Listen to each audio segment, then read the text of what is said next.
Ireland. So welcome back to my channel again. So here we are almost 15 months into Putin's illegal war of unprovoked aggression against Ukraine. And obviously there's been not so gladsome tidings from a Russian perspective recently when the United Kingdom gifted Storm Shadow missiles to the Ukrainians. They've got a range of up to 300 kilometers. I'm told that reliably it's more like 250 kilometers. So all the illegally occupied areas of Ukraine are well within range, and obviously they can hit to quite deep into Russia, which somewhat begs the questions: why, Western? Why did you give them such long-range weapons if it's on the explicit promise that they won't strike into Russian territory? What's actually the Russian Federation, not illegally occupied territory that the Russians are holding at the moment. But maybe London is saying that despite not actually believing, and says sotto voce, okay, you can actually strike deep into Russia, we don't care. But just for the sake of public relations, we have to pretend that we're opposed to you doing that, because the temptation to do it might be irresistible. So far, the Ukrainians have honored their pledge not to use some of these Western supplied weapons, which came with strings attached, with the caveat not to be used in the Russian Federation, only against Russian forces illegally occupying Ukraine. So the war continues, and President Zelensky, of course, paid a surprise visit to the United Kingdom today after his trip to the Vatican City, to Rome, to where was it, Paris, I think, to Berlin. So he flew to the United Kingdom and landed, and I think it was that Air Force base in London, and then took a helicopter to Chequers. That's the Prime Minister's country retreat in Buckinghamshire, just northwest of London, that Viscount Lee of Fareham gifted to the nation his will in 1922, when he realised Prime Ministers may not be aristocrats in future and might not have a country seat. So he was met there by Prime Minister Rishi Sunak, who gave him an ecstatic bear hug. And there's more talk: will these Typhoon fighter jets be granted to the Ukrainians? Gratis, of course. Apparently, they're not the most suitable sort of aircraft for them, because they're not mainly designed for bombing ground targets. It's mostly aerial combat. They can hit ground targets, but obviously they're far better than nothing. They've been pleading for these Western jets for months. So the UK started off with the Storm Shadow missiles. No one else has given the Ukrainians such long-range missiles. So it's a real headache for the Ruskies, because now they're going to have to put their ammunition dumps, their command posts way further back and be much less effective. And they're going to take much longer and much more fuel to move things from the ammunition dump to the front. Now would have had to move this far anyway. Well, they're now going to have to sort of waste some time and fuel moving them back out of range. And yeah, it's just going to take much longer for things to arrive, and they'll be running out of ammunition. Remember, it's very ammunition intensive, their style of warfare, especially if these are often very imprecise munitions that they're using. So have to use at least 5 of one the Ukrainians are using because of their inaccuracy. So anyway, the Ukrainians are actually doing very well around Bakhmut. But the point is that Ukrainians have struck inside Russia several times, and they claim it's not them. 2 Russian helicopters crashed, 2 Russian military planes crashed the other day in the Bryansk region, and the Ukrainians now saying nothing to do with us or other things. People killed well inside Russia, and Zelensky explicitly disowns it. Now that might be what's called a lie, just like it's been leaked from the United States. That Russian spy plane that blew up on the runway in Belarus, put down to the Belarusian opposition, that was a blind. In fact, it's the Ukrainian special forces. Of course, Uncle Sam might be deliberately leaking a falsehood to throw us off the scent, or it might have been the Americans really believed it. In fact, they're wrong. But I suspect the United States knows what he's doing in this one, and the Ukrainians may have even told them, and that would have been too much of a sophisticated caper for the Belarusian opposition to pull off.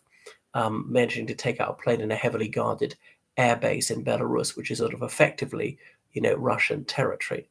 Another interesting thing is how President Lukashenko has been rushed to hospital and is indisposed. Now, normally what he says or does is the leading item of the news. He's the guy who's ruled Belarus with an iron fist for 29 years now. And how old is he? 68 years of age. And is he going to suddenly die? What'll happen? Obviously, Putin would like to replace him with someone who's acceptable to the Ukrainian people, who has also got acceptability in the eyes of Putin himself, and ideally not too offensive to the Western world, as in might loosen sanctions. I think it's impossible to find someone who pleases all 3 groups. Obviously, primarily is someone who's going to be a Putin stooge. That's what he wants, just a marionette. But could this be a golden opportunity for the Belarusian opposition? Svetlana Tsikhanouskaya, who won the 2020 election, is in exile is it Latvia, Lithuania, I remember. Could she come back as president? I don't see it happening, actually. I think it'd be another apparatchik. Good though it would be for them to be freed. So why did the Ukrainians strike into Russia? Well, obviously, then you make your enemy pay a price. There are vulnerable targets. They have high valuable targets, able to kill enemy soldiers, blow up enemy equipment, and sometimes just blow up their logistics. But they seem to have done very little of that, blowing up bridges, even potholes in roads. That's something to slow them down, because there's some vital arterial routes for bringing munitions and troops forward, even food, or indeed evacuating wounded or prisoners of war or anything. And then they have to guard roads and bridges. And I'm astonished they've done so little of this. So to bring the war home to the enemy made them pay a very high price. Eventually say, just we can't take it. But it could also tie down loads of troops patrolling these places, guarding certain bridges 24/7. And it's been sort of an open goal, and they haven't done it.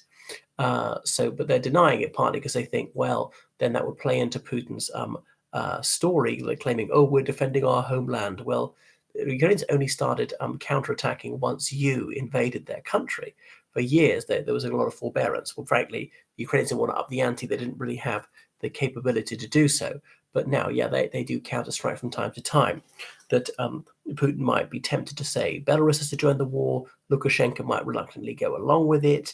Putin might declare war. Well, what difference would that mean, considering they've been at war for, in a sense, 9 years now? It might lead to a general mobilization. But Putin is really reluctant to do that because he knows how unpopular it is. If he'd bitten the bullet, done it right at the beginning, that might have been acceptable. But then what was the point when it's going to be a 48-hour campaign? And now we've gone for a year and a half, and people are shrugging off the war's almost normal. A little bit of war weariness is setting in. It'd be even more unpopular.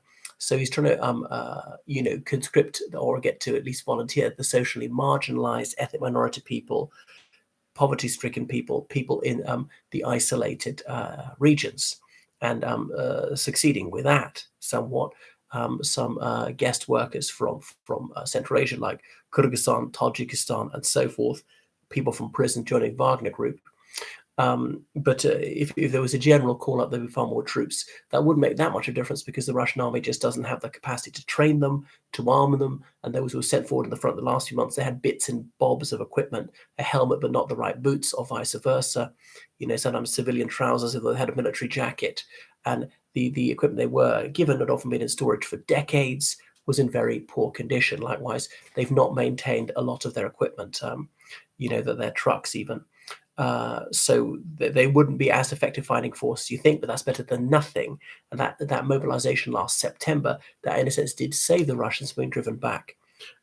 So the Ukrainians are fighting at Bakhmut and seem to have gained ground. Even Yevgeny Prigozhin has said that. He's the head of Wagner Group, the private military company. The thing that surprises me is that he's saying all this stuff, but is he therefore authorized to say it? Was there some sort of purpose? It seemed to be a blind previously, about a week ago, saying he was going to pull out if he didn't get sufficient ammunition. You think that would then to gull the Ukrainians into trying to advance when actually they weren't withdrawing at all, and that he appeared to change his mind over the weekend, and now he says the flags are giving away, people are running for their lives, Sovkiper and the devil take the hindmost. But he openly lacerated Gerasimov and Shoigu, the chief of general staff and the defense minister, respectively. So such open disdain and hostility, I thought, was surprising. It spoke of some authenticity. It's quite convincing otherwise. All those corpses, were they real he was speaking in front of? I suspect they were, actually. Just nothing would surprise me in his case. So, so heavily defended Bakhmut, the Russians, I suppose, I thought that was kind of a foolish place to try and attack. But maybe that's the last thing they're expecting, why the Ukrainians have had some success there. Is it a decoy before the real spring offensive? I think it is. Most of the pundits say the Ukrainians will stab down towards the Sea of Azov, break the land bridge.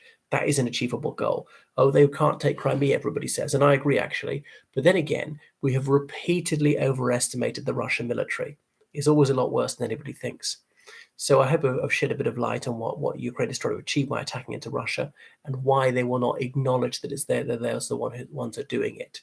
Okay, goodbye.